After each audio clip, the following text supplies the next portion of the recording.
Assalamualaikum warahmatullahi wabarakatuh. Bagaimana kabar kalian? Ya, oke, ini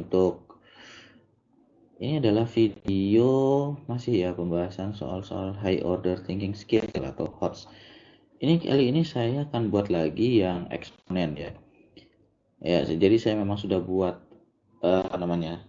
Playlist ya. Itu kan kalau di komputer itu seperti folder sebenarnya. Supaya materinya itu bisa apa namanya? Bisa dipelajari dengan mudah karena dia dikelompokkan berdasarkan kemiripan ya. Nah, sekarang begini, ini saya akan bahas yang eksponen lagi atau bilangan berpangkat. Ini adalah contohnya. Ini saya modifikasi. Sebenarnya ini sudah ada di buku saya juga, tapi dengan angka yang agak berbeda sedikit, sedikit ya.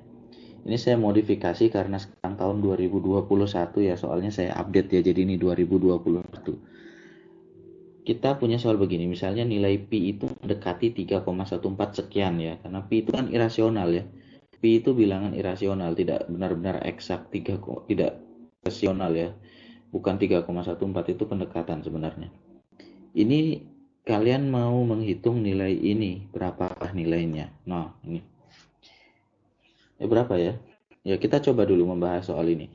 Ini tidak susah ya, ini tidak susah, sangat sederhana. Kita akan coba lihat bedah apakah ada sesuatu yang bisa kita manfaatkan untuk menyelesaikan soal ini. Kita cek sama-sama ya, kita mulai kerjakan. Sebelumnya bagi yang baru-baru mampir, jika kalian suka konten seperti ini, silahkan like, komen, dan subscribe-nya ya. Tolong di like, komen, dan subscribe supaya channel ini bisa berkembang terus. Oke, kita akan mulai ya. Nah, ini sebenarnya ada kemiripan pola loh ya, antara yang di ujung sini dengan yang di ujung sini, depan dan belakang ini. Hanya bedanya begini, ini pangkatnya negatif, ini pangkatnya positif. Kita lihat, apakah yang bisa kita lakukan ya? Ya, kita akan coba menyelidiki pola ini. Pertama saya akan copy dulu, lalu saya akan kumpulkan dia dengan teman yang yang mirip dengan dia ya, bukan sejenis sih, yang punya kemiripan dengan dia. Supaya kita bisa membuat ini lebih umum, saya tidak akan mau menyebut ini dengan angka, tapi saya pakai N saja ya. Ya, kita mau cari bentuk umumnya. Apakah ada sesuatu yang sama yang bisa kita simpulkan dari sini? Itu maksudnya. Sehingga saya tidak menggunakan angka, tetapi saya gunakan pemisalan N. Kita lihat dulu ya. Bagaimanakah polanya? Nah, ini sifat bilangan berpangkat ya. Bilangan berpangkat negatif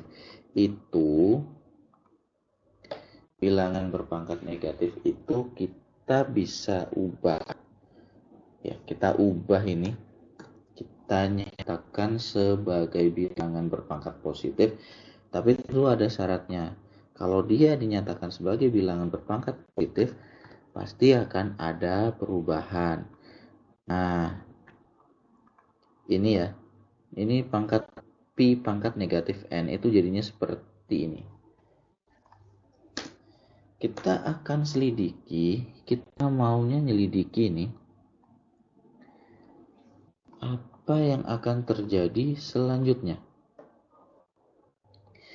Nah, ini penyebut ini kalau kita jumlahkan kan berarti harus nyamakan penyebut dulu ya. Menyamakan penyebut berarti dia akan jadi seperti ini nanti. Oke, saya copy paste dulu ya. Nah, ini dia. Kalau disamakan penyebut akan seperti itu dia hasilnya. Oke, sampai sini jelas. Jadi dinyatakan sebagai bilangan berpangkat positif dengan konsekuensi dia berubah posisi. Yang tadinya dia posisinya di atas ya, katakanlah begitu. Karena pangkat negatif, ketika dipindah dia akan jadi penyebut. Nah, sekarang kita lanjut lagi. Saya akan ubah lagi bentuk ini. Nah, ini dia. Pembagian pecahan ini pembagian pecahan, dia bisa kita sederhanakan supaya tidak serumit ini bentuknya. Nanti ya, dan ini juga saya ubah saja, saya tukar posisinya ya. 1 ditambah pi pangkat n, ini saya jadikan seperti ini. Jelas bisa ya, karena penjumlahan itu kan berlaku komutatif, bolak-balik. Jadi saya balik seperti itu. Kemudian, nah ini pembilangnya ini, penyebut yang di bawah ini dia akan jadi seperti ini. Ini proses rasionalisasinya akan seperti itu. Nah, jadi itu perubahannya. Sementara seperti itu, apakah tidak bisa dikonversi? Bisa. Kita masih bisa sederhanakan ya. Kok konversi ya, saya bilang ya. Kita bisa sederhanakan lagi. Oke. Ini penyebutnya sama ya. Kalau penyebutnya sama, berarti kita bisa gabungkan dia dalam operasi penjumlahan seperti ini. Nah, kalau sudah seperti ini, saya rasa sudah mulai kelihatan ya. Akan jadi apa dia? Berarti ini pembilang dan penyebutnya sama, sehingga hasilnya kalau disederhanakan adalah 1. Ya, sudah mulai terlihat? Oke, saya harap kalian sudah bisa melihat jawabannya, bahwa sebenarnya dia sudah punya pola untuk bisa disederhanakan. Berapapun itu nilai n-nya, hasilnya kalau dia bertemu itu akan jadi 1. Ya, ini bentuk umumnya seperti ini. Jadi dia akan 1 hasilnya. Sekarang kita akan selesaikan dengan menggunakan pola umum ini, sehingga ya kita akan kumpulkan yang sejenis dulu ya. Saya pakai numberingnya, saya pakai bullet ini ya. Bullet apa balet bacaannya itu? Nanti tolong dikoreksi ya, bacaannya pakai apa, pakai u ya, bullet apa balet. Saya kumpulkan dulu ya yang sejenis ini, dan nanti akan ada sebuah pola yang unik, itu pasti. Jadi soal dasar ini adalah dasar untuk SBM, UTBK, dan juga Olimpiade ya. Dulu belajar Olimpiade Matematika itu dasarnya ya dari sini. Yang begini-begini dulu saya pelajari, dan ini berguna ketika menghadapi soal sejenis dengan UTBK, PPG, dan sejenisnya, itu bermanfaat. Oke, saya kumpulkan dulu ya. Ini nilainya 1. Kemudian saya cari lagi, selanjutnya ada yang 2020 itu ya. Hasilnya juga 1.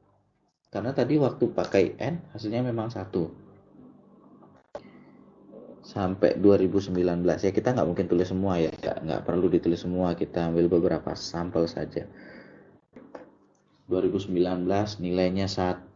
Dan nah ini jangan lupa bahwa di tengah-tengah ini pasti nanti kalau ada bilangan negatif dan positif, di tengahnya pasti nanti ada pangkat 0. Nah, terhapusnya. Pasti nanti ini akan ada di tengah. Itu sudah pasti. Nah, berapakah nilainya kalau kita hitung? Ya, kalian bisa gunakan sifat itu ya, pangkat 0 ya. Berapapun pangkat 0 itu hasilnya pasti 1 ya. Kecuali 0. Ya, 0 pangkat 0 itu tidak terdefinisi ya.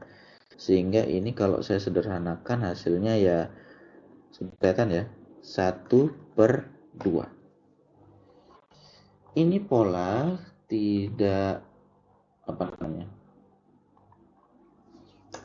tidak perlu saya tulis semua ya. Nanti kita akan ambil simpulan berdasarkan pola yang ada, bahwa ini ada berapa gitu ya. Jadi memang begitulah, keterampilan matematis itu kan bukan hanya soal hitung-menghitung dan rumus saja, tapi memperhatikan pola dan keteraturan itu juga. Mana ya tadi? Nah, saya pakai ini saja. Nah, ini Saya jumlahkan sekarang. Jika dijumlahkan, maka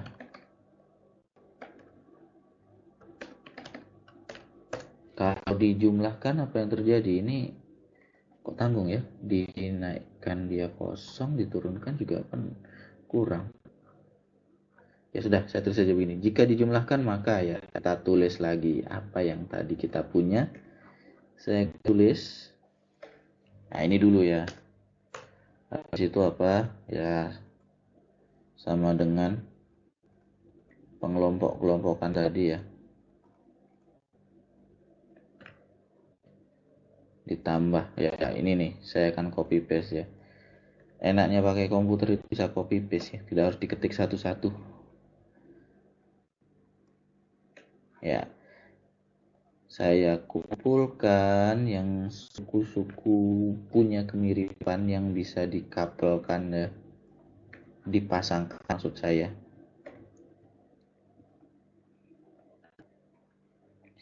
Sampai terakhir ini sukunya. Ah, ini dia, mana dia?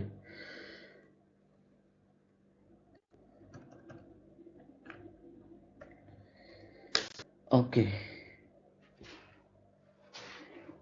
Ya, cukup panjang ya ternyata langkah ini.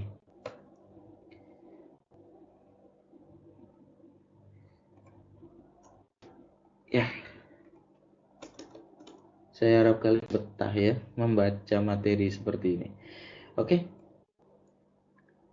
kita copy. Saya akan copy ini. Saya copy dulu, copy lalu paste di bagian bawah.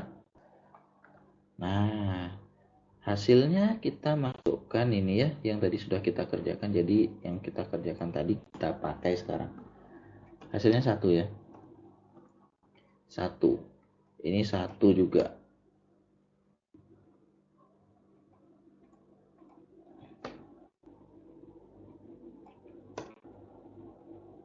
1. Kecuali itu yang ini aja yang beda sendiri, hasilnya ini 1/2 ya.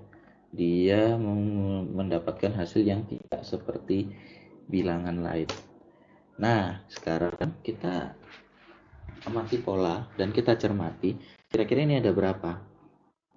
Kira-kira ini angka 1 ada berapa. Kalau kita lihat ini kan 2021, 2020, 2019. Mereka itu simetris ya kan. Simetris dari 2020 sampai mendekati 0. Sehingga yang angka 1 ini itu pasti kalau memang polanya dibuat seperti itu ada sebanyak 2021. Itu sudah pasti ya. Nah, ini hasilnya nanti ditambah dengan 1/2. Kita hitung. Berarti ini kan sudah jelas ya hasilnya pasti 2021 ya. Bukan yang lain. 2021 ditambah 1/2. Berapakah hasilnya? Kita lihat hasilnya ya sudah gabungkan saja. Nah, ini dia hasilnya. Hasilnya adalah 2021 1/2 alias 2021 setengah. Ya nanti kalau misalnya di opsi tidak ada ya kalian tinggal sesuaikan saja cocoknya itu yang seperti apa ya, itu nanti kalian yang sesuaikan ya. Ini angkanya seperti ini ya. Ini kalau nanti kalian jawab sendiri bukan menjelaskan ke orang lain, saya yakin ini bisa lebih cepat ya. Mudah ya, mudah dan sederhana. Oke, meskipun kelihatannya sama ya di awal ya. Kalau belum tahu polanya ya pasti akan bingung, akan down duluan. Makanya pengalaman menjawab soal itu penting ya, supaya kalian tetap tenang. Oke, ini ya. Saya rasa cukup dulu sampai di sini. Kita akhiri dulu ya, sampai jumpa di video pembelajaran selanjutnya masih dengan soal-soal yang tidak biasa ya, anti mainstream. Oke, silahkan dipelajari. Jika ada yang kurang dipahami kita mungkin bisa berdiskusi ya. Oke, sampai jumpa di video selanjutnya.